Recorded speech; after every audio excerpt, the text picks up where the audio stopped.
Iran ran a global assassination network for years across dozens of countries. And the people running it weren't just soldiers.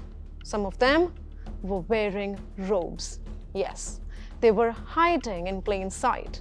One went by a fake name, another posed as a cleric, another called himself the Doctor.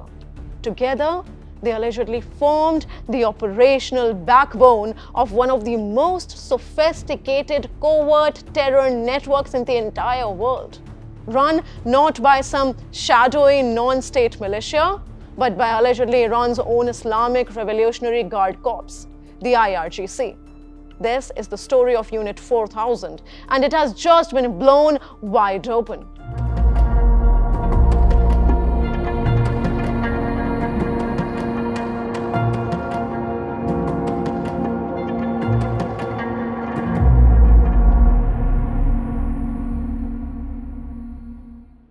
Let's start with what dropped this week. Iran International has just published explosive new details about an IRGC-linked espionage and assassination network operating across multiple countries. A European intelligence source handed them the identities of actual operatives, names, aliases, assignments, targets, and what they have revealed is not just a few spies. What they've revealed is a system. So what exactly is Unit 4000? Think of the IRGC, Iran's Revolutionary Guards, as a massive military structure. Most people have heard of one of its arms, the Quds Force. That is the one that backed Hezbollah, the Houthis, and Iraqi militias. It operates in the open. Proxy armies, territorial presence, the whole apparatus of Iran's so-called axis of resistance. We've heard about it. Unit 4000 is different. Unit 4000 is the part that doesn't want you to know it exists. Its mission is narrower. Kinetic operations on foreign soil executed through deniable local cells. Translation? Iran's secret hit squad. Its targets: Israeli embassies, Jewish institutions, Western military bases, senior officials, and crucially, energy infrastructure.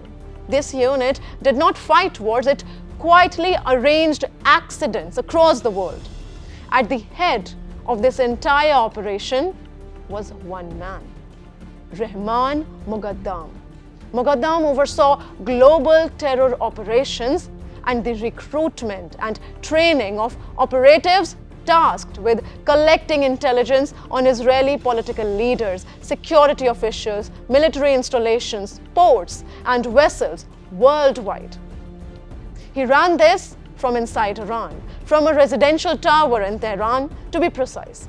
He was killed around midday on March 3rd in a strike on a residential tower in Tehran. Above him sat Majid Khademi, head of the entire IRGC intelligence apparatus. He was killed on April 6 in what Israeli officials described as a targeted strike. In a matter of weeks, Israel and the United States had decapitated the top of the entire chain of command of Unit 4000. But this story doesn't end with the men at the top, because Unit 4000 was designed specifically to survive the removal of its leadership. It was built in layers, and below Moghadam were the operators, the men who got their hands dirty. One of them was Mohsen Sori. He traveled globally to meet with terror cells that were part of the network, and he was also killed during the war, along with a number of other Iranian intelligence officials at an IRGC safe house uncovered by Israel's Mossad. Another was a man known only as the Doctor. His network smuggled explosive drones from Iran into Turkey and onward to Cyprus, while conducting attacks on US and allied military assets. Turkish authorities arrested 6 people accused of spying for Iranian intelligence in January.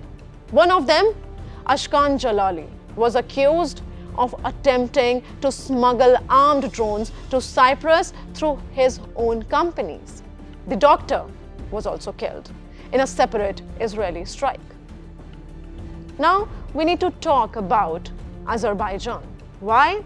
Because this is where the plot was most brazen and most chilling.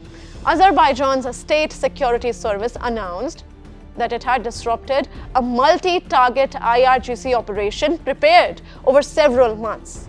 The targets: a pipeline, an embassy, and specific members of the Jewish community. Think about what that means, viewers. Iran wasn't just trying to kill people, it was trying to cut off Israel's oil supply, blow up a diplomatic mission, and strike at a house of worship, all simultaneously. Azerbaijani investigators recovered 7.73 kilograms of C4 multi-grade explosive from a container abandoned in Baku's Sabel district.